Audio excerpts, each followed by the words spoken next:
இன்றைக்கி நிறைய வீடியோவில் பார்த்துருப்பீங்க. சுகரை சரி பண்ணணுன்னா டெய்லி காலையில் 1 மணிக்கு நடைபயிற்சி பண்ணணும். அப்புறம் காலையில் வெந்தயம் சாப்பிடணும். அப்புறம் கருவேப்பிலை சாப்பிடணும். அப்புறம் கரிஞ்சீரகம் சாப்பிடணும். அப்புறம் கொத்தமல்லி இலை சாப்பிடணும். அப்புறம் கொய்யா இலை சாப்பிடணும். அப்புறம் மாங்காய் இலை சாப்பிடணும்.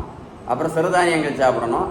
அப்புறம் சோறை சாப்பிடவே கூடாது. சோறை பாத்திரவே கண்ணிலே கூட பாத்திரக்கூடாது.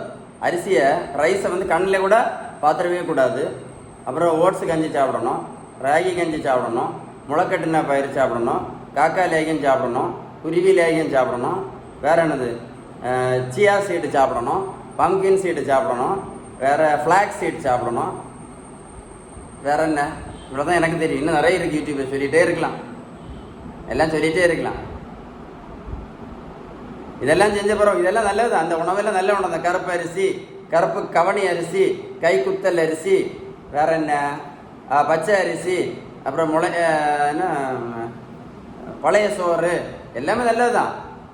எல்லா உணவில் எல்லாம் தப்பெல்லாம் கிடையாது. நான் என்ன கேட்குறேன் அப்படின்னா, இதெல்லாம் சாப்பிட்ட பிறகு கூட ஒரு மாத்திரை சாப்பிட்டுட்டு இருந்த சுகர் பேஷண்ட்டு இப்போ 3 நேரம் மாத்திரை மட்டும் இல்லை, கூட இன்சுலினும் போட்டுட்ருக்காங்க.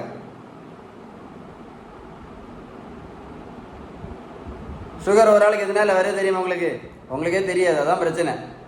சுகர் ஒரு ஆளுக்கு எதனால் வருதுன்னா இன்சுலின் ரெசிஸ்டன்ஸ். இந்த பேப்பரில் எழுதி வச்சுக்கிடுங்க.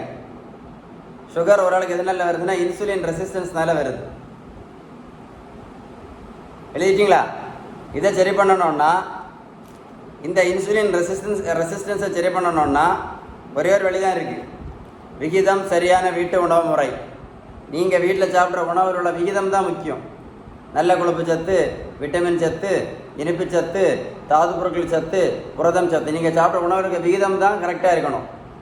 இன்னைக்கு நிறைய பேர் இந்த உணவு முறைக்கு முக்கியத்துவமே கொடுக்காம மாத்திரை கூடையும் இன்சுலின் போட்டு கடைசியில் பக்கவாதம், கண்குருடு, ஹார்ட் அட்டாக்கு, கிட்னி ஃபெயிலியரு, காலை விரலை வெட்டி எடுத்து அப்படியே செத்து போயிடுறாங்க. சுகர் எதனால் வந்துச்சு? உங்களுக்கு எதனால் சுகர் வந்துச்சு? நம்ம சாப்பிட்ற உணவில் விகிதம் கரெக்டாக இல்லாதனால வந்துச்சு. கெட்ட கொலஸ்ட்ரால் எதனால் வந்துச்சு? நம்ம சாப்பிட்ற உணவில் விகிதம் கரெக்டாக இல்லாதனால வந்துச்சு. ப்ரெஷர் எதனால் வந்துச்சு? நம்ம சாப்பிட்ற உணவில் விகிதம் கரெக்டாக இல்லாதனால வந்துச்சு. இதை சரி பண்ணணுமா இல்லை மாத்திரை போடணுமா? மாத்திரை போடணும்னா போட்டுக்கிடுங்க. மாத்திரை போடணும்னா போடுங்க. பக்கவாதம் வரும், கண்ணு குருடு வரும், ஹார்ட் அட்டாக் வரும், எல்லா பிரச்சனையும் வரும். வரும்போது அது கூட வாழ்ந்துட வேண்டியது தான். ஒரு நோய் எதனால் வந்ததோ அந்த நோய் வந்த காரணத்தை சரி செய்ய வேண்டும். சுகர், பிபி, கொலஸ்ட்ரால் காரணம் இதுதான். விகிதத்தை சேஞ்ச் பண்ணுங்க. விகிதத்தை சேஞ்ச் பண்ணீங்க அப்படின்னா என்ன பண்ணலாம்?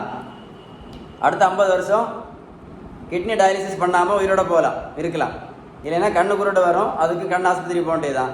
இல்லைன்னா திடீர்னு பக்கவாதம் வரும், அதுக்கு மாத்திரை வாங்க வேண்டியதான். இல்லைன்னா ஹார்ட் அட்டாக் வரும், அது கூட நம்ம செத்து போயிட வேண்டியது தான். பேலன்ஸ்டு டயட் பற்றி ஏதாவது உதவி தேவை இருந்தால் கண்டிப்பாக கால் பண்ணி பேசுங்க. முக்கியமான வீடியோ இது. இந்த தம்பி பாரு 70 கிலோ வெயிட் குறைச்சிருக்கேன். 140லேருந்து 70 கிலோ. நான் ப்ரோட்டீன் பவுடரும் கொடுக்கல, மாத்திரையும் கொடுக்கல, ஜூஸும் கொடுக்கல, ஊசியும் போடல. இந்த தம்பியை போய் நான் ரோட்டில் போய் நான் ஓடக்குன்னு சொல்லலை. அப்புறம் எப்படி வெயிட் குறைஞ்சது? விகிதம் சரியான வீட்டு உணவு முறை. விகிதம் சரியான வீட்டு உணவு முறை. Sheeban balanced diet. நம்ம வீட்டில் சாப்பிட்ற உணவில் விகிதம் கரெக்டாக இருந்தால் வெயிட்டும் டக்குன்னு குறையும். சுகர், ப்ரெஷர், கொலஸ்ட்ரால் எல்லாம் வராமல் தடுக்கலாம். என்ன பண்ணலாம்? வராமல் தடுக்கலாம். ஒருவேளை வந்துட்டா கூட நம்ம உணவு முறை கரெக்டாக விகிதத்தின்படி எடுத்தால் இந்த மாத்திரையெல்லாம் தூக்கி குப்பையில் போடலாம். இந்த இன்சுலினும் தூக்கி குப்பையில் போட்டுட்டு ஆரோக்கியமாக இன்னொரு 50 வருஷம் ஆரோக்கியமாக இருந்துட்டு செத்து போயிடலாம். இல்லைன்னா ஆஸ்பத்திரி கூடயே உயிரோடு இருக்கிறது ஒன்று தான், உயிரோடு இல்லாமல் இருக்கிறது செத்து போகிறதும் ஒன்று தான். கரெக்டாக இல்லையா? நீங்களே அனுபவிச்சு பாருங்களேன். அந்த மாத்திரை, இந்த மாத்திரை, அந்த பிளட் டெஸ்ட்டு, இந்த பிளட் டெஸ்ட்டு, அந்த டாக்டரு, இந்த டாக்டரு, அந்த ஆஸ்பத்திரி, இந்த ஆஸ்பத்திரி, அந்த ஐசியூ, இந்த ஐசியூ. என்னது இது வாழ்க்கை? Balance diet. உணவு முறையை மாற்றுங்க. உணவு முறையை மாற்றினீங்கன்னா ஹெல்த்தியாக ஆரோக்கியமாக இருக்கலாம். இந்த வீடியோ உங்கள் ஃப்ரெண்ட்ஸுக்கு ஷேர் பண்ணி கொடுங்க. நிறைய பேருக்கு யூஸ்ஃபுல்லாக இருக்கும். அவங்களுக்கு பேலன்ஸ் டயட்டை பற்றி ஒரு புரிதல் கிடைக்கும். உங்களுக்கு ஏதாவது உங்கள் நண்பர்களுக்கு யாருக்காவது இந்த மாதிரி மாத்திரையில் கஷ்டப்பட்டு இருக்காங்கன்னா இந்த நம்பர் அவங்களுக்கு கொடுங்க. அவங்களுக்கு ஃபோன் பண்ணி பேச சொல்லுங்கள். Will help them. சரியா? Stay tune.